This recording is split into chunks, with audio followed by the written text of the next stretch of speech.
겠습니다. 너무 자주 만나는 것 같습니다. 네. 네. 다시 한번 인사드리겠습니다. 그래서 더 좋습니다.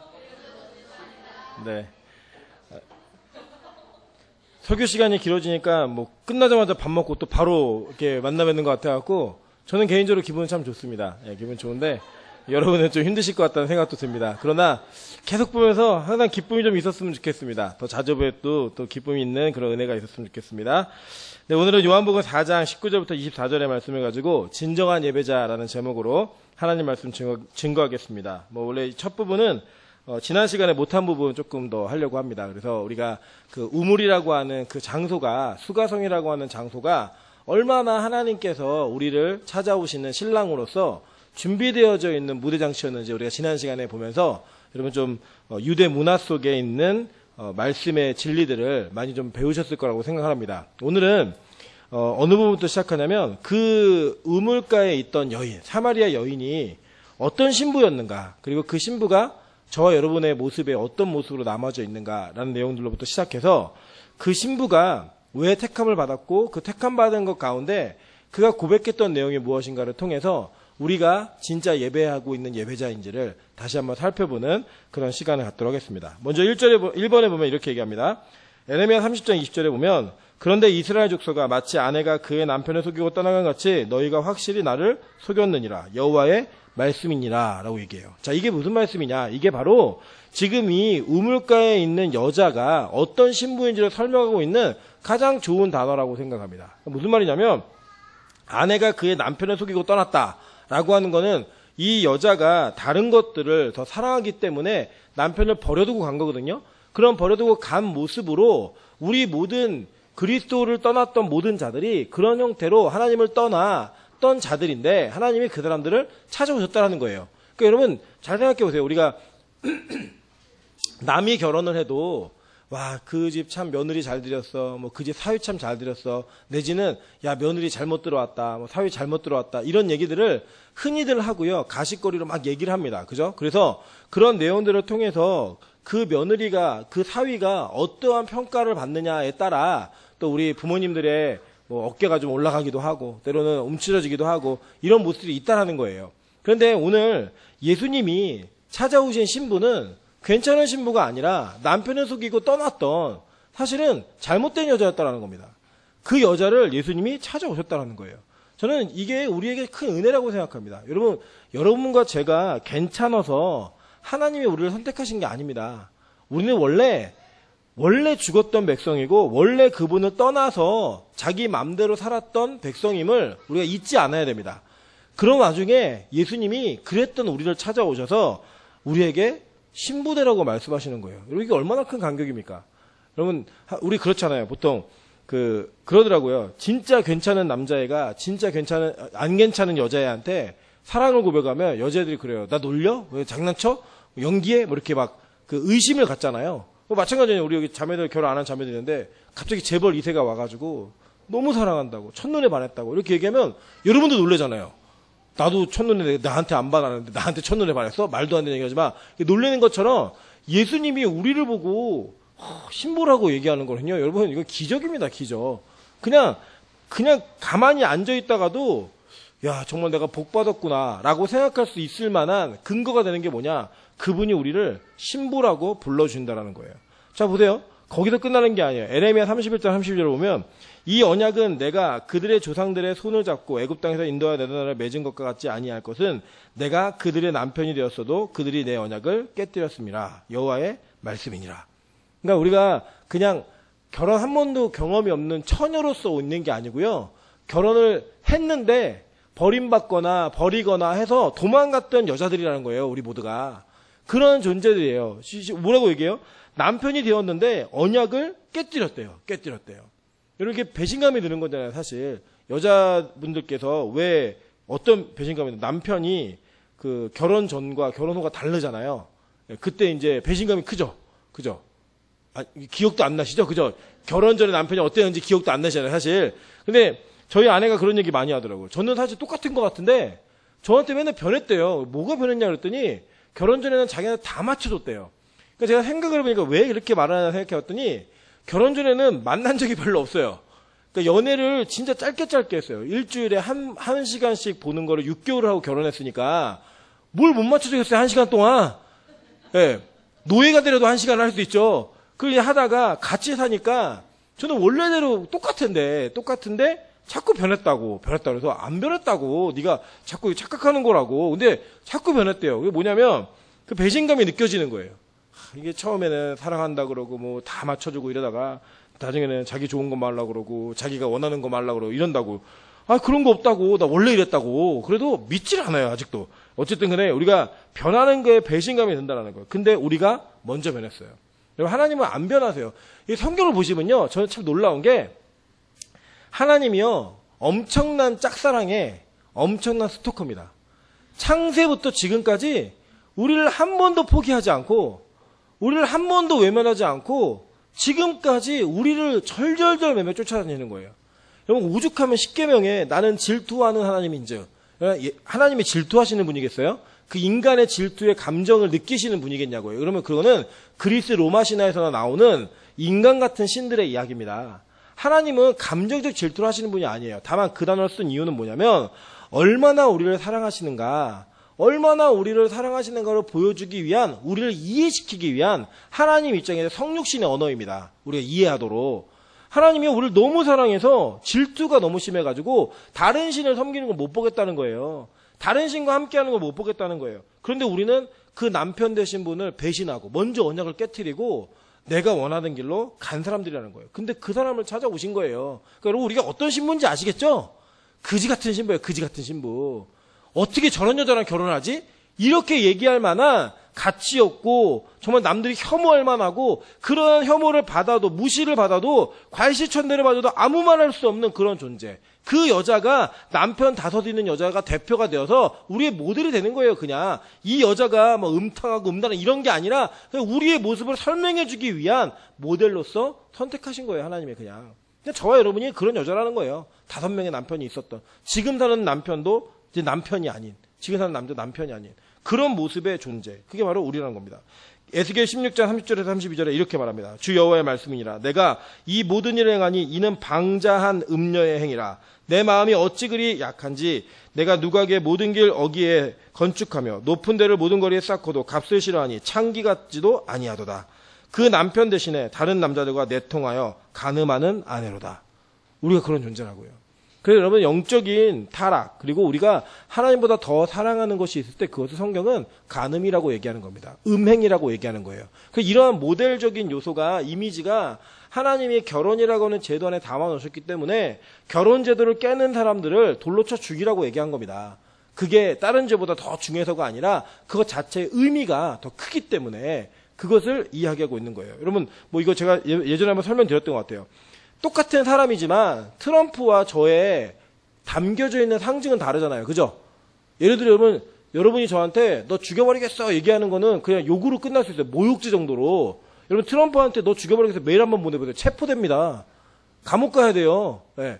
그 상징이 다르다는 거예요. 그래서 하나님이 결혼이라고 하는 제도 안에 그리스도와 교회와의 관계를 담아 놓으셨기 때문에 우리가 이 결혼 제도를 경히 여기거나 이 제도를 깨는 것, 이 제도를 파괴하는 행위는 하나님 보시기에 옳지 않은 행위인 거예요. 왜냐하면 그것은 결국 그리스도와 교회와의 관계를 무너뜨리는 것과 직접적인 연결되는 문제이기 때문입니다. 그래서 여러분, 이제 보통 그렇게 얘기들 하시더라고요. 이렇게 사시다 보면 뭐 사랑으로 사는 거 아니라 정으로 살고 나중에 가면 의리로 산다고, 그래서 진짜 친구처럼 한다 얘기하시는데, 여러분, 이제 우리 안에 뭘 회복하셔야 되냐면 그리스도와 교회와의 관계가 남자와 여자와의 관계로 표현되는 것을 아신다면 우리가 조금 더 우리 부부 생활이라든지 가정 생활에 하나님께서 주시는 은혜들을 누리기 위한 그런 마음들을 열어가야 될 필요성이 있다라고 하는 겁니다.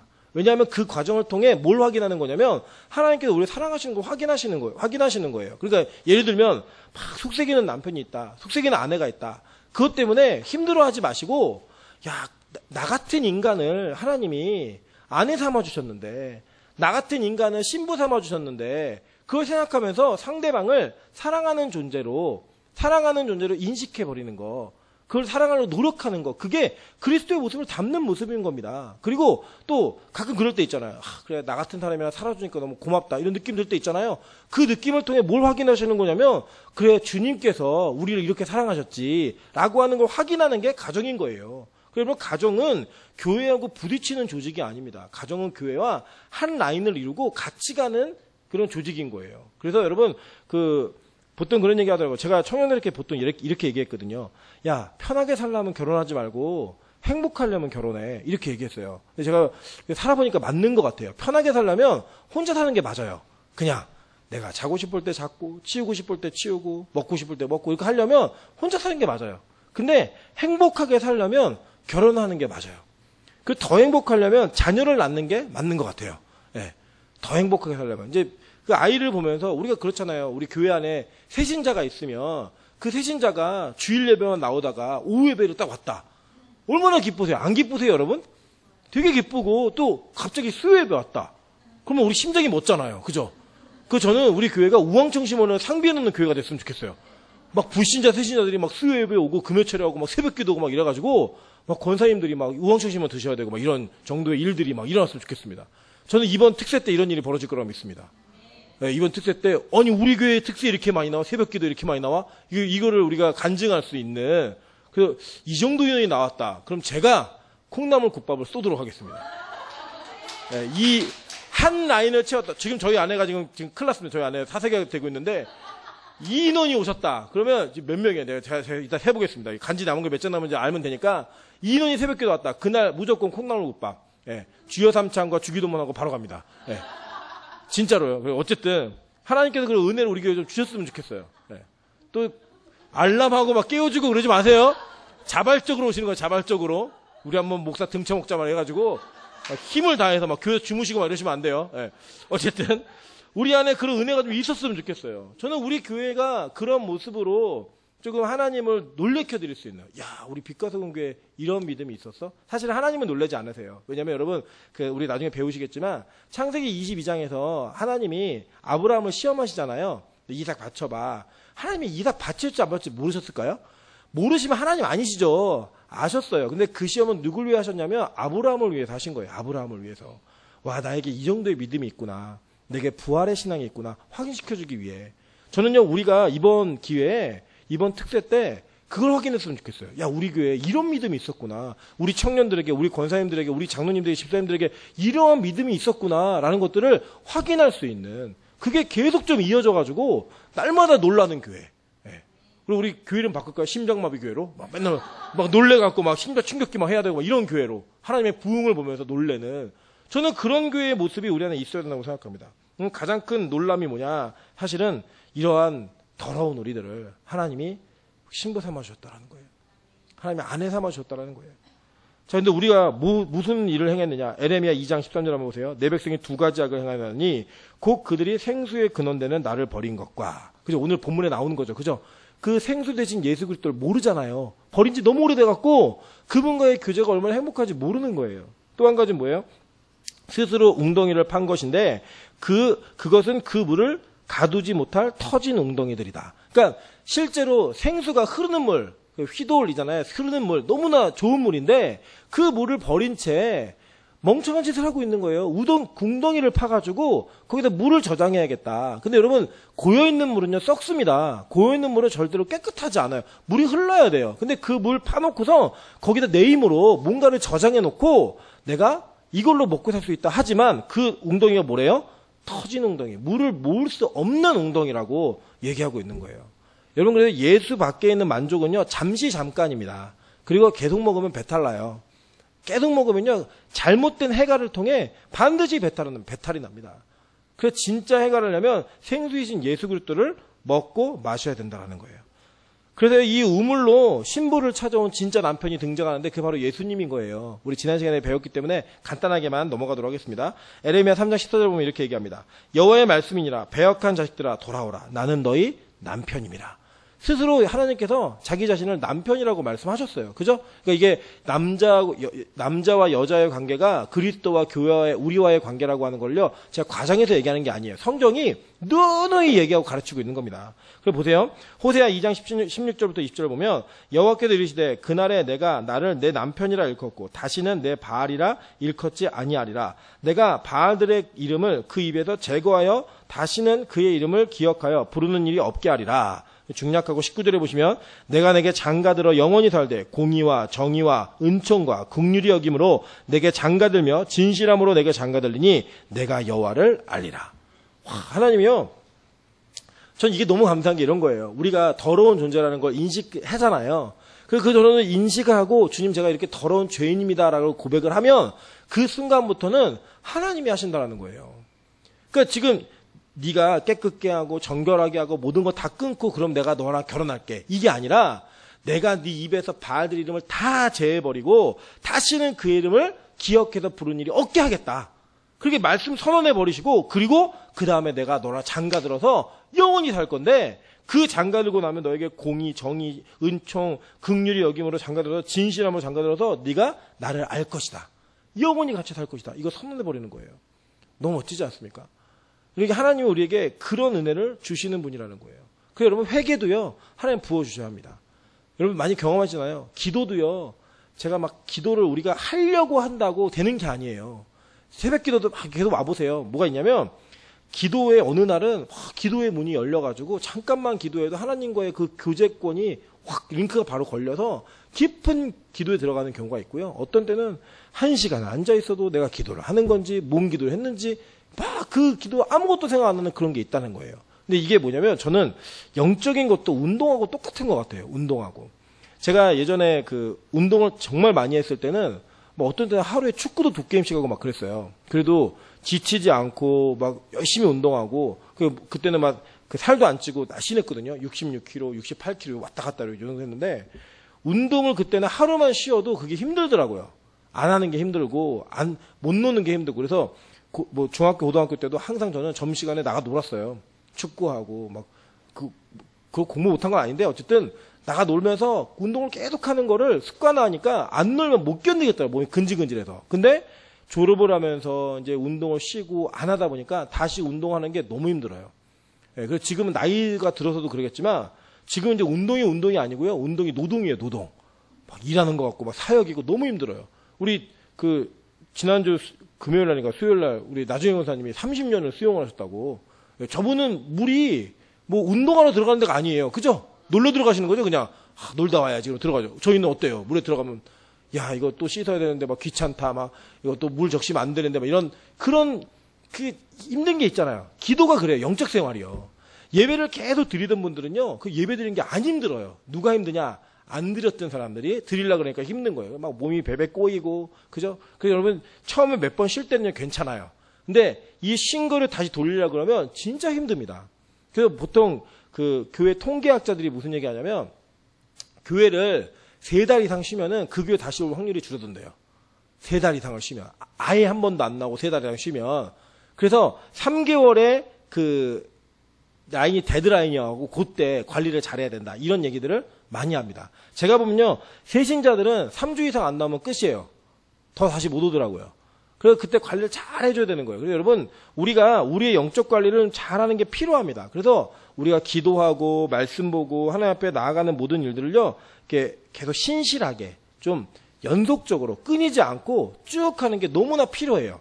그게 여러분에게 필요합니다. 그래서 이번 특세를 기준으로 여러분 기도 생활을 다시 이어가십시오. 그래서 이 기도 생활이 여러분 안에 좀 이어질 수 있도록 그런 은혜가 있었으면 좋겠어요. 자, 호세아 7번 보시면 호세아 3장 2절부터 5절에 이렇게 얘기합니다. 내가 은 15개와 보리 한 호멜 반으로 나를 위하여 그를 사고 그에게 이르기를 너는 많은 날 동안에 나와 함께 지내고 음행하지 말며 다른 남자를 따르지 말라. 나도 내게 그래야 하리라 하였노라. 이스라엘 자손들이 많은 날 동안 왕도 없고 지도자도 없고 제사도 없고 주상도 없고 에봇도 없고 드라빔도 없이 지내다가 그 후에 이스라엘 자손이 돌아와서 그들의 하나님 여호와와 그들의 왕 다윗을 찾고 마지막 날에는 여호와를 경외함으로 여호와와 그의 은총으로 나아가리라 라고 얘기해요. 자, 근데 재밌는 게 뭐냐면요. 이 은 15개 얘기하잖아요. 은 15개하고 보리 한 호멜 반이라고 얘기하는데 이게 열왕기 상하 시대 때 그 문화 유적들을 살펴보면 그때 당시에 보리 한 호멜 반의 가치가 15은이었다 그래요. 15개 은이었다 그래요. 그럼 15개인가 15개 합치면 몇이에요? 30. 뭐 생각나는 거 없으세요? 예, 주님께서 팔려가실 때 은 30에 팔려가셨잖아요. 그 장면이 여기서 연결이 되는 거예요. 성경 멋지지 않습니까? 여러분 성경을요 이게 읽다 보시면 구약과 신약이 어떻게 이렇게 정교하게 맞아 들어가는지. 그러니까 제가 그런 사람이잖아요. 성경이 잘못된 걸 증명하려고 성경 공부하다가 예수 믿은 사람이잖아요. 성경은 그런 능력이 있어요. 예, 그래서 이제 저희가 리모델링 하고 나면 성경 공부할 겁니다. 그때 성경을 어떤 마음으로 오시면 되냐면 저 이런 분들이 좀 많이 오셨으면 좋겠어요. 성경이 잘 안 믿어진다. 의심이 든다. 이거 내가 정말 믿어야 되나? 이런 느낌이 드시는 분들 있으시잖아요. 그러니까 티는 안 내도 여기서 예를 들어서 하나님이 천지를 창조하셨습니다. 믿으시면 아멘. 그러면 노멘 할 사람이 누가 있어요? 그거 완전히 역적되는 건데 여기서는 일단 아멘 다 하잖아요. 뒤로는 집에 가서 딴 얘기 하더라도. 근데 성경 공부 시간에는 안 그러셔도 돼요. 물어볼 수 있거든요. 예. 이건 뭐예요? 이건 뭐예요? 그럼 저도 모르는 게 있으면 같이 공부하고 또 여러분에게 몰랐던 사실들이 깨달아지면서 어떤 유익이 있냐면 두 가지인데 첫째는 설교가 들려요. 설교가 들리기 시작합니다. 예전에는 이게 무슨 말인지 무슨 내용인지 지나가니까 모르는데 성경 공부를 하고 나면 그 설교가 들려요. 두 번째는 성경이 진짜 사실임을 확인할 수 있는 기회가 생깁니다. 왜냐하면 설교 시간에 질문 못 하잖아요. 하다가 모르는 게 있으면 가끔 우리 집사님들 하시는데 대부분은 못 하시거든요. 목사님 이건 뭐예요? 못 물어요 사실. 그런데 성경 공부 시간은 그걸 물음으로써 이 말씀이 어떤 근거와 어떤 진리 가운데 세워져 있는 것인가를 이해하시면 그 다음 믿어가시는 게 너무나 쉬워져요. 여러분 생각해 보세요. 예를 들어 제가 암을 고치는 능력이 있다. 예를 들어서 그 능력이 있는데 제가 여러분에게 암 고치는 능력이 있는데 감기 고쳐드릴게요. 그럼 믿으실 거예요? 안 믿으실 거예요? 믿죠? 암을 고치는데 감기를 왜 못 치겠어요? 그죠? 그거 믿는 거예요 우리가. 근데 여러분 창세기 1장 1절만 믿으면 끝나는 거예요 그냥 사실은. 태초에 하나님이 천지를 창조하시니라. 천지를 창조하신 분이 재창조를 왜 못해요? 새 창조를 왜 못해요? 그러면 그 중간에 죽은 사람 살아나는 거, 무리를 걷는 거, 홍해를 가르는 거 모든 게 다 가능해요. 그죠? 그러니까 이 창세기 하나만 제대로 믿어놔도요. 구약에 있는 모든 말씀들, 신약에 있는 모든 말씀 믿는 게 하나도 어렵지가 않아요. 그래서 여러분 주일 2시 예배는 빠지지 말고 들으시고 기억하시고 그러시면서 좀 같이 갔으면 좋겠고 또 제가 이제 성경 공부를 할 때 제가 제 성경 공부의 그 능력을 말씀드렸잖아요. 저희 아내가 성경 공부하다 저한테 프로포즈를 했다니까요. 사귀고 싶다고. 평소에는 별로 멋이 없었는데 그렇게 멋있더래요. 성경 공부하는데. 그런 은혜가 있습니다. 그래서 그 정도의 능력이 있는, 그러니까 하나님의 은혜 주신 거예요. 왜냐하면 저는 하나님이 저를 부르실 때 성경 교사로서의 부르심이 있었어요. 저는 그걸 알고 있었기 때문에 저는 항상 성경 공부하고 연구하는 일을 계속 해왔습니다. 쭉. 그래서 여러분하고 그렇게 할 때 좀 더 도움을 잘 드릴 수 있을 것 같아요. 그런 도움을 통해 여러분이 은혜를 좀 누렸으면 좋겠어요. 어찌됐든 이 호세아 말씀에 이런 내용들이 있는 걸 보면서 우리가 또 예수 그리스도에 대한 확신을 한 번 더 갖는 거예요. 그러면서 나를 위하여 그를 사고 그에게 이르기를 너는 많은 날 동안에 나와 함께 지내고 음행하지 말며 다른 남자를 따르지 말라. 나도 내게 그리하리라 하였노라. 이스라엘 자손이 많은 날 동안에 왕도 없고 지도자도 없고 제사도 없고 주상도 없고 에봇도 없고 드라빔도 없이 지내다가 그 후에 이스라엘 자손이 돌아와서 그들의 하나님 여호와와 그들의 왕 다윗을 찾고, 그죠? 다윗이 호세아 시대는요, 호세아가 일하던 시대는 다윗은 이미 죽었어요. 이미. 근데 다윗을 찾는데요. 그 다윗이 누구예요? 예수 그리스도. 그래서 부르잖아요. 다윗의 자손 예수여 부르잖아요. 그 부르는 모든 장면이 이 말씀에 기반을 하고 있는 거예요. 다윗을 찾고 마지막 날에는 여호와를 경외함으로 여호와 그의 은총으로 나아가리라 라고 얘기하는 거예요. 그죠? 그래서 하나님이요, 예수님이 이 모든 무대장치를 마련해 놓으시고 그 여자를 만나시는 거예요. 그 장면 속에 결혼식이 이루어지는 겁니다. 위대한 결혼식이요. 자, 이사야 12장 2절부터 3절입니다. 보라, 하나님은 나의 구원이시라. 내가 신뢰하고 두려움이 없으리니 주 여호와는 나의 힘이시며 나의 노래시며 나의 뭐라고요? 구원이시미로다. 그러므로 너희가 기쁨으로 구원의 우물들에서 물을 기르리로다. 그러니까 그 보여지는 우물의 형태에서 먹는 물, 식수를 얻는 거로 끝나는 게 아니라 영원한 구원의 우물이신 예수 그리스도, 그 배에서 흘러나오는 생수의 말씀을 우리가 듣고 그 물을 마심으로 말미암아 구원의 우물들에서 물을 깃는 그런 존재가 된다라는 거예요. 그게 결혼식의 하이라이트인 거예요. 예수님과의 결혼식 가운데. 그래서 그 결혼식이 실제로 어떻게 이루어지는가 계시록 19장에 정확히 설명하고 있습니다. 우리가 즐거워하고 크게 기뻐하며 그에게 영광을 돌리세. 어린 양의 뭐가 이르렀어요? 혼인 기약이 이르렀고 그의 아내가 자신을 준비하였으므로 그에게 빛나고 깨끗한 세마포 옷을 입도록 허락하셨으니 라고 얘기해요. 그죠? 우리 1등 하신 분들한테 세마포 옷을 맞춰드릴까요? 기도 1등 하신 분들한테 세마포 옷을 입도록 허락하셨으니 이 세마포 옷은 성도들의 옳은 행실로다 하더라. 천사가 내게 말하기를 기록하라. 어린 양의 혼인잔치에 청함을 받은 자들은 복이 있도다 하고 또 내게 말하되 이것은 하나님의 참되신 말씀이라 하기로 라고 얘기해요. 그죠? 그러니까 우리가 마지막 날 주님 오시는 그날에 신부가 되어서 결혼을 하는 거예요. 그래서 주님이 오시잖아요. 그럼 지금의 혼인관계는 다 무너집니다. 지금의 여러분이 뭐 자기야 사랑해 모든 게 다 무너지고요. 오직 한 분이신 예수 그리스도 신랑 그분과 나머지는 다 신부예요. 우리 모두가 신부가 되어서 그 그리스도 신부의 모습으로 주님과 결혼식을 하는 게 그게 바로 재림의 날인 거예요. 그래서 여러분 우리 그런 거 있잖아요. 남편이 그 돈이 많은 부자예요. 근데 그 돈이 많은 부자가 나한테 청혼하고 결혼하자고 결혼식을 딱 했어요. 그날부로 그의 재산은 다 누구 거예요? 그 내 거예요. 우리 거예요. 그죠? 우리 거 내 거 아니에요? 맞잖아요. 그죠? 그래서 우리 여자들이 이왕이면 돈 많은 남자였으면 좋겠다 얘기하는 이유가 뭐예요? 그러면은 다 그게 자기 거 되니까. 그죠? 근데 온 우주 만물의 주인이신 온 우주 만물의 창조주이고 만물의 모든 거의 통치자이신 그 예수가 우리 남편이에요. 그래서 우리 세상 통치하는 거예요. 그래서 다른 이유가 있어서가 아니라 여러분 최고의 신랑감이 지금 여러분을 준비하고 기다리고 있습니다. 멋지지 않으십니까? 그러니까 혹시라도 이 땅에서 결혼을 눈에 보이는 육신의 결혼을 실패하셨다 할지라도 낙심하지 마십시오. 진짜 실패할 확률 제로인 최고의 신랑이 거기 계시는 거예요. 우리를 기다리고 계신 거예요. 그분을 향해 달려가는 겁니다. 그런데 이걸 못 기다려가지고 자꾸 우리가 잘못된 해결을 하려고 노력합니다. 그래서 이 세상 거 쫓는 거예요.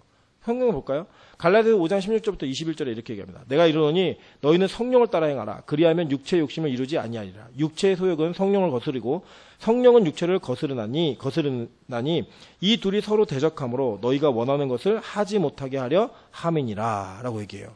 그러니까 우리 영이 성령에 감동된 자들은 하나님께 향한 마음과 하나님을 향한 방향성이 있다는 거예요. 근데 뭐가 그걸 막냐? 내 육체의 소욕이 그걸 막는 거예요. 뭐 예를 들어 볼까요?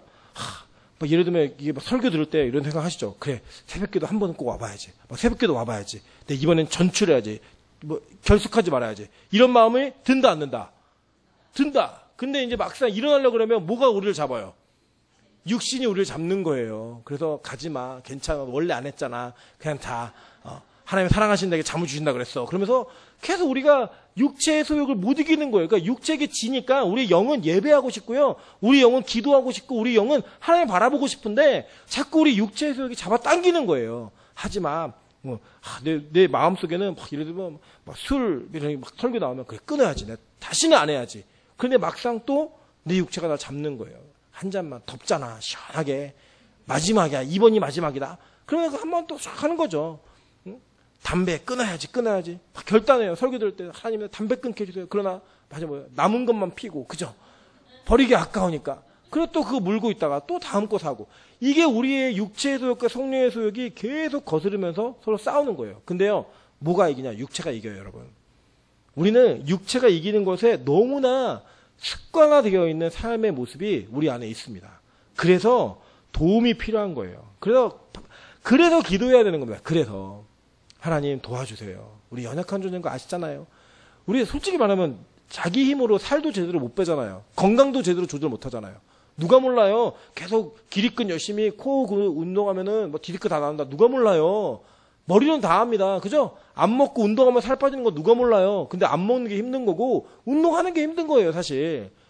그게 우리의 모습인 거예요, 사실. 우리 그런 존재입니다. 그래서 주님 도와주세요. 죄의 문제를 해결할 수 있도록 도와주세요. 그래서 기도하는 거예요.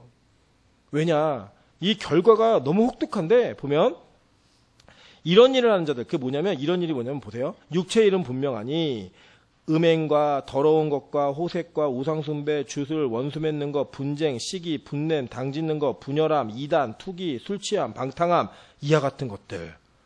이런 일을 하는 자들은 하나님의 나라를 유업으로 받지 못한다라고 성경이 선언해 버렸어요. 그러니까 육체의 소욕과 싸워서 이겨야 돼요, 져야 돼요? 이겨야 돼요. 그래서 하나님 이번 일주일을 내 잠의 소욕과 싸워 이길 수 있게 도와주십시오. 내가 육체의 소욕 좀 더 눕자 하는 그 마음을 한 번쯤 이기고 박차고 일어나서 승리할 때 뭘 확인하는 거냐? 아, 하나님이 나를 도우셨구나. 하나님 나와 함께 하시는구나. 그거 확인하는 거예요. 그게 우리의 신앙생활인 겁니다. 그게 우리의 신앙생활. 그래서 우리가요, 우리 잘못된 목마름을 자꾸 해결하려고 그러면 육체의 소욕을 따라가는 거예요. 그게 될 줄 알고. 근데요, 제가 오늘 일부 시간에도 얘기했지만, 제가 어제 저희 장인어른 생신을 맞아가지고 기념으로 이렇게 가서 그 처가댁에 가서 식사하고 저희 처남이랑 저희 아내랑 처남 자가지고 둘이 이렇게 앉아서 얘기를 했어요. 누워가지고 얘기를 했는데, 얘기하다가 그런 얘기 했습니다. 제가 뭐 이런 얘기, 전도를 슬쩍 복음을 얘기했더니, 자기는 예수 믿는 정말 싫대요. 싫다고 막 얘기하면서 그 예수 믿는 왜 싫으냐 이유를 얘기하는 거예요. 교회 가 사람도 똑같다는 거예요. 가보면 너 세상 것 추구하고 뭐 예수 믿으면 건강하다, 잘 된다, 안 아프다, 뭐 이런 얘기 막 가르치는데 진짜 아프지 않냐고 실제로. 그런데 막 하더라고요. 그래 맞아 아파. 근데 예수는 그렇게 믿는 게 아니야. 그것 때문에 믿는 게 아니야. 그랬더니 아니래요. 대부분 다 그런데 대부분 다 자기주의에. 그래서 제가 그랬어요. 그래 맞아. 대부분이 다 그래. 근데 진짜 교회가 있고 아직 진짜 복음이 있어. 그러니까 포기하지 마. 그러면 제가 얘기했어요. 저희 처남이 장사 수완이 대단해요. 이게 능력이 있어요. 그래서 제가 보면 성공할 것 같아요. 잘하니까 열심히. 근데 제가 이렇게 얘기했어요. 야, 성공하고 나서 네가 원하는 걸 딱 이뤘을 때 거기에 만족과 기쁨이 있는 게 아니라 허무가 있어. 반드시. 공허함이 있어. 그때 형이랑 얘기를 진지하게 하자. 그때 나랑 깊이 좀 복음에 대해서 나누어 보자. 그걸 채울 수 있는 분이 예수님이야. 얘기해줬어요. 그러면 이제 너네 누나 봐. 네 누나가 하고 싶었던 거 열심히 하고 해보려고 그렇게 노력하고 최선을 다했을 때 하나도 안 됐거든. 근데 예배만 드렸는데 기도만 하는데 하나님 그걸 채워주셔. 근데 지금 그 욕심도 없대. 그런 사람으로 변했어. 그랬더니요, 갑자기 쳐다보고 있다가, 근데 매형 저 누나 잘 몰라요. 그러더라고요. 둘이 안 친했는지. 예. 어쨌든 그런 과정 속에 우리가 이 세상에게 줄 수 있는 게 뭐냐면 세상 것으로 만족할 수 없는 그 만족을 얻게 해주는 거예요. 세상에서는 여러분 성공해도 실패해도 허무감이 있어요. 그죠? 열심히 노력했는데 실패했다. 얼마나 큰 허무감이 있어요. 성공한 사람들이 허무감이 없다고요? 아니요. 그러면 성공한 사람들은 안 죽어야죠. 성공한 사람들은 삶이 항상 건강하고 밝고 즐거워야죠. 근데 우리 이해할 수 없는 사람들 보잖아요. 기업인이 자살하고 정치인이 자살하고 권력을 최고로 경험했던 사람들이 자기 목숨을 스스로 끊고 돈 있는 사람들, 인기 누렸던 연예인들이 그 인기를 누리고 나서도 죽는 사람들 많이 보잖아요. 이유가 뭐겠어요? 공허하니까. 너무 허무하니까. 뭐 이거면 다 될 줄 알고 일어났는데 아무것도 아닌 거예요. 그게. 이것만 해놓으면은 모든 걸 다 완성할 줄 알았는데 안 되는 거예요. 여러분 최근에 유행했던 스카이캐슬이라는 드라마 보셨죠? 네. 거기 보이시잖아요. 애들 그렇게 좋은 대학, 뭐 명문대학 가려고 그렇게 노력을 하고 심지어는 그 부모의 욕심 때문에 그 모든 과정을 겪었던 아버지가 마지막에 모든 물건을 다 때려부수며 하는 얘기가 뭐예요? 정준호가 때려부수면서 내 인생 살고 싶다고. 내 인생. 여지껏 엄마가 원하는 인생 살았으면 됐지 않냐고. 그러면서 그 허무함을 얘기하잖아요. 우리가 볼 땐 부러운데. 다 부러운 사람인데 거기 나온 사람들이. 그게 이 세상은요. 그래요. 그래서 여러분 잘못된 목마름 그것을 잘못된 방법으로 목마름을 해결하면 반드시 허무한 가운데 빠집니다. 반드시 공허 가운데 빠져요. 이 세상 것으로는 절대 만족할 수 없는 우리 영혼의 목마름이 있어요. 그거를 올바르게 채우셔야 된다는 거예요. 그런데 여러분 보세요. 이 영혼의 갈급함을 올바르게 채우지 못한 사람은요. 잘못된 예배를 드립니다. 무슨 예배를 드리냐. 자기를 예배하는 타락이 있어요. 그리고 다른 것을 좇아요. 내가 원하는 것들을 섬겨요. 그걸 통해서 무언가 그 공허함을 채우고 싶은 거예요. 여러분 이 땅에 종교가 없는 사람은 없습니다. 종교가 없는 사람은 없어요. 자기 뭐 아무것도 안 믿어. 그럼 뭘 믿는 거예요? 자기 자신을 믿는 거예요. 자기 자신을. 제가 볼 때 대한민국의 가장 큰 종교는 대학교입니다. 기독교, 불교 아니고 대학교예요. 대학교만 잘 가면 모든 인생이 다 풀린다 그래서 모든 부모들이 대학을 종교로 믿어요. 진짜요. 그 믿는 게 있다니까요. 자기 힘으로 해결이 안 되는 부분이 있으니까 자기 스스로 해결 못하는 부분이니까 그 믿는 게 있는 거예요. 여자가 뭘 믿었어요? 남편 믿었던 거예요. 이 세상의 남편. 그래 5번이나 결혼한 거예요. 그랬다가 완전 망한 거죠. 대박 망한 거죠. 대박. 그 망한 자리에서 그가 예수를 만난 다음에 참 재밌죠. 그가 예수를 만나갖고 너 남편 불러와. 너 남편 없어요. 맞아. 네 남편 없어. 5명이나 있었지만 지금 사는 남편 네 남편 아니야. 다 맞춘 거잖아요. 그 우리는 보통 예를 들어 이런 거예요. 여러분 제가 여러분을 맞추는 거예요. 갑자기 맨날 몇 째시죠? 막 이러면서 몇 살 때 무슨 일 했어요? 막 맞추는 거예요. 그리고 막 계속 맞췄어요. 여러분이 막 전혀 안 알리고 싶었고 아무도 모르는 심지어는 남편도 모르고 아내도 모르는 걸 맞췄어요. 그 여러분 제가 그걸 맞췄다 그러면 여러분 저한테 뭐라고 하실 것 같아요? 예? 예를 들어 제 거를 뭐 우리 김선혜 선생님 맞추셨다 그럼 저는 딱 맞추자마자 물을 거예요. 로또 번호 6자리만 주세요. 딱 얘기할 거예요. 예. 6자리만 주세요. 예. 다음 미래에 내가 가장 관심 있는 거 내가 제일 중요하게 생각하고 묻지 않으실까요? 우리 예를 들면 뭐 천혜도 같은 경우는 내 남편 누구예요? 이런 거 묻겠죠. 그죠? 예, 그런 거 묻겠죠. 분명히. 제일 관심 있는 거. 내일 어떻게 돼요? 뭐 이거 어떻게 될까? 이 사업 잘 될까요? 막 이런 거 묻겠죠. 그죠? 근데 이 여자가 뭘 묻는지 아세요? 어디서 예배 드려야 돼요? 이걸 물어요. 여러분 이게 진짜 중요한 포인트입니다. 여러분 이 세상에서 이 여자만큼 도덕적 윤리로 타락한 여자가 어디 있어요? 이 당시에 이 여자만큼 갈시받고 천대받고 정말 쓰레기 같은 존재감을 받아도 전혀 미안해하지 않아도 되고 당연히 받아야 되는 그 여자가 예수님이 자기의 문제를 딱 맞춰버리니까 자기가 진짜 해결하고 싶었던 문제를 물어요. 뭐가 묻냐면 우리 조상들은 이 산에서 예배했는데 당신들의 말은 저 산에서 예배해야 된다 그러는데 이게 뭐냐면 사마리아하고 예루살렘을 얘기하는 거예요. 뒤에 뒷면에 보시면 제가 표 하나 만들어놨죠. 예. 사마리아인들의 주장이 뭐였느냐? 아브라함, 야곱, 여호수아가 세겜에서 예배했다는 거예요. 그 예배의 처소가 진짜 예배의 처소고 원조다. 이걸 주장하는 거예요. 이게 잘못된 주장이죠. 남유다 사람들은 뭐라고 반론했냐면 여로보암의 잘못된 우상숭배 본거지가 세겜이다. 왜냐면 세겜과 세겜 거기가 이제 잘못된 일들을 많이 행하는 근거지가 되었거든요. 그러면서 다윗의 예배가 예루살렘에도 드려졌다. 그러니까 말도 안 되는 얘기 하지 마. 그러면 북이스라엘의 예배가 끝났고 남유다로 모든 게 다 넘어왔어. 이렇게 주장하고 있었기 때문에 아주 치열한 전쟁이 벌어졌습니다. 아주 치열한. 그래갖고 뭐 심지어는 예수님 오시기 100년 전에 무슨 일이 있었냐면 그 사마리아인들이 자기들끼리 성전을 지어요. 그러니까 유대인들이 가갖고 부셔요 그거를. 왜 이런 나쁜 짓 해? 그러면 막 다 부셔요. 그랬더니 이 사마리아인들이 열받아갖고 돼지 피하고 죽은 사람의 시체를 갈아다가 예루살렘에 성전에 막 뿌려요. 네.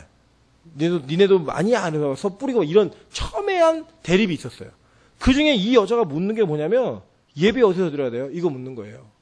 여러분 지금 이 시대에 우리는 예배 그러면 이렇게 모여서 형식적으로 정형화된 예배를 생각하잖아요. 이 당시에 사람들이 예배라고 묻는 그 예배는 제사예요. 제사. 그죠? 그러면 이 여자가 제사의 기능이 뭔지 알았을까요? 몰랐을까요?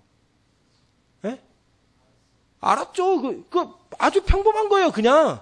그들은 제사가 드리는 게 아주 생활화되어 있고 습관화되어 있던 사람들이거든요. 근데 이 제사가 그들에게는 무슨 의미였냐면 죄를 해결할 수 있는 유일한 방법이었던 거예요. 그러니까 이 여자는 뭘 해결하고 싶었던 거예요? 죄의 문제를 해결하고 싶었던 갈급함이 있었던 여자였던 거예요. 그래서 관심이 있는 거예요. 예배를 어디서 드려야 되는 거예요? 진짜 예배는 도대체 어떻게 드려야 이 죄의 문제가 해결될까요? 이거를 지금 묻는 거예요. 예수님께. 여러분 여기서 뭔가 뭉클하지 않습니까? 우리가 괜찮은 사람이라고 생각해서 하나님 앞에 예배 드릴 때마다 죄를 고백하지 않잖아요. 그죠? 그래서 바리새인처럼 살잖아요. 그럼 차라리 죄를 지세요. 차라리. 그래서 명백하게 내가 죄인이라고 고백할 수밖에 없는 자리까지 여러분 내려가셔서 죄인이라고 고백하고 구원받는 게 바리새인처럼 살다가 지옥 가는 것보다 훨씬 낫습니다. 제 말들을 잘 이해하셔야 돼요. 죄의 조장으로 죄질하는 게 아니라 내가 정말 너무 도덕적으로 깨끗하게 하고 윤리적으로 깨끗하게 살아서 누가 나한테 죄인이라고 얘기하고 설교 시간에 죄인이라는 얘기가 들릴 때 거부감이 있고 나는 아닌데 이런 생각이 드시잖아요. 차라리 죄를 지어서라도 내가 죄인이라는 것을 인정하고 주님 앞에 도와달라고 어떻게 해야 살 수 있냐고 어떻게 이 문제를 해결할 수 있냐고 매달리는 게 훨씬 큰 복이라고요. 진짜 그렇습니다. 여러분 누군가 우리에게 죄인이라고 지적할 때 우리 기분 나쁘잖아요. 그죠? 전도할 때 제일 꺼리끼는 말이 뭐예요? 당신은 죄인입니다. 이거 얘기 못해요. 잘. 그래서 도하는 사람도 뭐라고 얘기해요. 이게 도를 아십니까? 얘기하는데 기가 세 보인다고. 집안에 뭐 호랑이를 섬겼냐고 이러면서 막 좋은 얘기 해주잖아요. 들으면 좋은 얘기. 그죠? 근데 복음은 뭐라 그래요? 너 죄인이야. 너 지옥 가. 이대로 살면 지옥이야. 예수를 믿어. 그래야 천국 가. 그러면서 우리가 지옥에 떨어질 불쏘시개로 우리를 인정하는 거. 그게 복음의 출발이에요. 그게 믿음의 출발이라고요. 근데 이 여자가 그 고백을 하고 있는 거예요. 그 고백을 하고 있는 거예요. 예배 어디서 드려야 돼요? 그랬더니요. 예수님이 진짜 예배를 가르쳐주고 있는 거예요. 자, 이게 뭐냐면요. 오늘 우리 주보에 보시면 우리 2부 예배 드릴 때마다 딱 찬양하고 딱 송영하기 전에 이렇게 하잖아요. 하나님은 영이시니 예배하는 자가 영과 진리로 예배할지니라. 아멘. 네.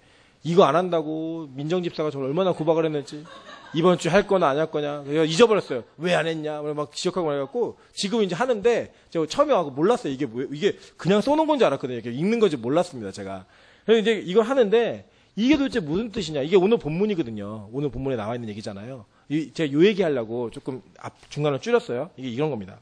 여기서 영이라고 얘기하는 이 영이라는 단어 헬라어는 푸뉴마예요. 푸뉴마. 이거는 성령으로 쓰입니다. 하기오스라고 하는 단어가 거룩한데 하기오스 푸뉴마 그러면 이게 거룩한 성령을 직접 얘기하는 거고 이 신약 성경에서는 푸뉴마라고 쓰면은 암시적으로 알아요. 이게 성령을 얘기한다라고 알고요. 그러면 진리라고 얘기하면 알레테이아라고도 얘기하는데 알레테이아라고 얘기하는 이 단어는 진리라는 단어인데 이 단어의 무슨 뜻이냐면 실체라는 뜻이 있어요.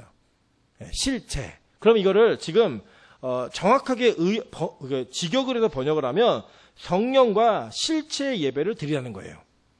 그죠? 그래서 하나님은 영이시니 예배하는 자가 성령과 실체로 예배할지니라 라고 얘기해요. 실체를 예배할지니라 이렇게 얘기하는 거예요. 이게 도대체 뭔가? 그러면 이런 겁니다. 자, 히브리서 9장 23절부터 26절 한번 읽어보실게요. 자, 그러므로 하늘에 있는 것들의 모형은 이런 것들로서 정결하게 할 필요가 있었으나 하늘에 있는 그것들은 이것들보다 더 좋은 제물로 할지니라. 그리스도께서는 참것의 그림자인 손으로 만든 성소에 들어가지 아니하시고 바로 그 하늘에 들어가사 이제 우리를 위하여 하나님 앞에 나타나시고 19번이면 19번 대제사장이 해마다 다른 것의 피로써 성소에 들어가는 것과 같이 자주 자기를 드리려고 아니하실지니 그러면 그가 세상을 창조한 때부터 자주 고난을 받았어야 할 것이로되 이제 자기를 단번에 제물로 드려 죄 없이 하시려고 세상 끝에 나타나셨느니라 라고 얘기해요. 자, 여기서 중요한 게 뭐냐면 이런 거예요. 이제 이 전에 있었던 모든 것들은 다 모형이라는 거예요. 하늘의 모형. 그게 모형이었기 때문에 이 모형이었던 사람들은 하나님께 잠깐 쓰임을 받는 모습 가운데는 메시아의 모습이 드러나기도 하지만 또 금방 죄를 지어요. 뭐 예를 들면 모세가 하나님께 인도를 받으면서 열심히 다 했잖아요. 근데 그가 반석을 치는 불순종을 하죠. 그것 때문에 가나안 땅에 못 들어가요. 근데 천국은 가요. 왜 가냐면 변화산에 나타났거든요. 변화산에서 나타났잖아요. 천국 갔어요. 여러분 노아가 물론 120년은 아니에요. 정확히 계산하면 많이 길어야 70년, 80년 정도예요. 7, 80년도 방주를 지었어요. 쉬운 일 같으세요? 여기 70살 가까우신 분들 계시죠? 평생 태어나면서 이때까지 배만 진 거예요, 배만. 그걸 지으면 하나님 묵상해서 그 홍수로부터 살아남은 당대 의인이었어요. 그 의인이 뭘 했는 줄 아세요? 홍수 끝나자마자 술 먹고 옷 벗고 누워있다가 자녀가 타락해서 저주받는 일들을 경험하게 하는 시초가 되어져요. 다윗은 어땠어요? 만군의 여호와 이름으로 골리앗을 이기고 승승 장구하고 이랬더니 바세바의 간음을 통해 모든 게 다 무너져 버리죠. 그죠? 성경은요 이걸 감추지 않아요. 다 드러내요. 왜냐? 이 모든 건 다 모형이기 때문에 실제가 아니고 진짜가 아니라는 것을 이 사건을 통해 느끼는 거예요. 그래서 여러분 우리가 뭐 모세를 본받고 여호수아를 본받고 뭐 다윗을 본받고 이거는 의미가 없어요. 이거는 그렇게 그런 사람들을 본받는 것과 김구 선생을 본받는 것 큰 차이가 없다니까요. 그런데 그런 실수가 없는 실체이신 예수 그리스도 그분이 오신 거예요. 진짜가 오신 거예요. 지금 예수님이 이 여자 대화하면서 여자가 이렇게 얘기하는 거예요. 이게 내용 의역해서 풀었으면 아니 당신 맞추는 거니까 선지자인데 내가 하나 좀 물어봅시다. 내가 죄의 문제를 해결하고 싶은데 도대체 어디서 예배를 드려야 어디서 제사를 드려야 진짜 죄의 문제를 해결할 수 있습니까? 물었더니 예수님이 이 산도 아니고 저 산도 아니야. 어디서 예배드리고 그게 중요한 게 아니라 성령과 예수로 말미암는 예배를 드릴 때 하나님이 그 사람을 받으셔 라고 얘기하는 거예요. 그러면서 예수 실체가 오셨다는 거예요. 이전에 있었던 가짜 모형들 다 무너지고 실체가 왔다는 거예요. 여러분 우리 집 사본 경험 없으시겠지만 모델하우스 보시잖아요. 그죠? 모델하우스 보면서 아 내가 돈을 내고 집을 사면 이런 집이 오겠구나. 그래 투자하는 거죠. 그죠? 그 구매를 하는 거잖아요. 그래서 그리고 난 다음에 실체가 오면 모델하우스는 어떻게 해요? 부셔요. 거기 좋다고 그거 살지 않아요. 거기에. 그거는 날림으로 지은 집이에요. 그냥 보여주려고. 이 진짜가 아니라고. 진짜는 지금 지어지고 있고 진짜 지금 오고 있는 거예요. 그죠? 근데 그 진짜가 오는 순간 모형은 다 기능이 끝나는 거예요. 그죠? 그래서 예수가 이 땅에 오신 순간 성전이라는 단어는 더 이상 구약적 의미로 쓰지 않는 거예요. 절기 안 지켜도 돼요. 예수님 오시는 순간 끝났어요. 그 예수 안에 있으면 그 모든 것들로부터 자유함을 얻는 왜 그분 안에 있으니까 우리가. 그래서 우리가 이제 막 동물 막 핏다고 이거 안 하는 거예요. 저 너무 감사해요. 만약에 주님 안 오셨으면 저는 그 역할 하는 사람이에요. 여러분은 맨날 집에서 개는 안 돼요. 개는 안 되고 양, 소 이런 거 데리고 오면 제가 맨날 칼로 목 따고 막 피 막 여러 발라주고 막 돼지는 막 왜 갑자기 막 이렇게 막 해갖고 그죠? 예? 그런 노래 들으면서 막 우리 맨날 예배 드리는 거예요. 막 피 비린내 나고 막 피가 홍건하고 막 그런 거 매번 했어야 되는 거예요. 근데 실체가 오시니까 그 단번에 제대로 모든 거 다 끝내신 거예요. 그럼 여러분 구약적으로 예배 한번 드려보실래요? 저는요 구약으로 예배 한 번 드리느니 그냥 신약 예배 10번을 더 드리겠어요. 예. 안 그러세요? 얼마나 힘들어요. 짐승 데리고 가고 맨날 불태우고 막 소리 지르는 거 막 내장 가르는 거 보고 얼마나 잔인해요. 그게 모두 끝난 거예요. 예수로 말미암아. 그 안에서 예배하라는 거예요. 여러분 그래도 우리가요 이 예배 시간에 다른 거 얘기하면 안 돼요. 다른 거 느끼려고 그러면 안 돼요. 주님 그분 한번 느끼는 거예요. 구약의 설교요? 안 들어도 되냐고요? 아니요. 구약의 설교 들으면서 그 안에서 예수를 발견하시면 그 예수에 대한 확신이 더 신뢰감 있게 다가가는 거예요. 여러분 제가 간지 왜 나눠드리는지 아세요? 뭐 이거 여러 가지 뭐 그 좋으신 분도 있고 안 좋으신 분도 있고 앞으로 이게 영상도 계속 할 거예요. 오후 예배 때도. 왜 그러냐면 어르신들은 이거 보시기 힘드세요. 제가 알아요. 제가 이제 청년 사역 만나가지고 청년들 나눠 이것만 보고 방송실에 아무도 못 있겠어요. 저는 원래. 근데 어르신들이 이게 필요하셨기 때문에 제가 할 겁니다. 하는데 드리는 이유가 이거예요. 다른 게 아니라 보시면 분명히 신약 설교인데 구약의 내용들이 막 나와요. 그죠? 창세기 보시면 분명히 구약 설교인데 신약의 구절들이 막 나와요. 그죠? 그걸 확인해 보시면서 뭘 확인하라고 하시는 거냐면 아 성경이 약 1500년 동안 40여 명의 저자가 썼음에도 불구하고 성령의 감동에 의해 한 저자가 쓴 책이 되다 보니까 이게 이렇게 너무나 정교하고 너무나 섬세하고 너무나 정확하게 잘 맞아들어가고 있구나 라는 걸 통해 하나님에 대한 믿음을 더 견고히 하세요. 그리고 제가 읽어드리면 그땐 다 아는 것 같아요. 그 나가면서 다 잊어버리시잖아요. 그죠? 우리 이름 안 잊어버리는 게 은혜잖아요. 그죠? 사실. 예. 그런데 이걸 들고 가셔서 제가 너무 감사한 거는 우리 백권사님이 여기 제일 노령이시죠? 여기 계신 분들 중에 그러신가요? 우리 백권사님이 항상 이 종이에 필기를 해갖고 가고 집에서도 이걸 꼭 보신대요. 제가 그 얘기를 들으니까 안 하고 싶다가도 이게 되게 사실 힘들거든요. 힘들어요. 사실 저는 이게 힘들어가지고 안 하고 싶은 마음은 맨날 이만큼인데 또 그렇게 이 간지로 인해서 은혜를 받으신다 그러고 또 필기하셔서 이게 좋다고 하시는 분들이 계실 때마다 또 힘을 내서 이걸 해요. 사실 이거 제가 시작한 게 아니라 저희 아내가 하라 그래갖고 시작한 거예요. 청년 때 이렇게 해줬으면 좋겠다 그래가지고 한 게 지금까지 왔어요. 이게 결혼을 해갖고 더 하지도 못해요. 결혼을 안 했으면 그냥 헤어지면 안 했어도 됐는데 결혼하는 바람에 계속 해야 돼요. 예. 안 하면 거짓 선지자처럼 막 취급받으니까 계속 해야 돼요. 근데 여러분 이거 보시면서 믿음을 확인하세요. 아 성령 진짜구나. 예수님 진짜구나. 그 실체가 진짜 우리에게 오셨구나. 그거를 기억하시면서 이 예배 가운데 우리가 누구에게 예배하고 있는지를 항상 점검하셔야 되는 거예요. 여러분 잘못된 해갈하는 자들은요 자신을 예배합니다. 이 예배에 자신을 드러내길 원해요. 자기가 돋보이길 원해요.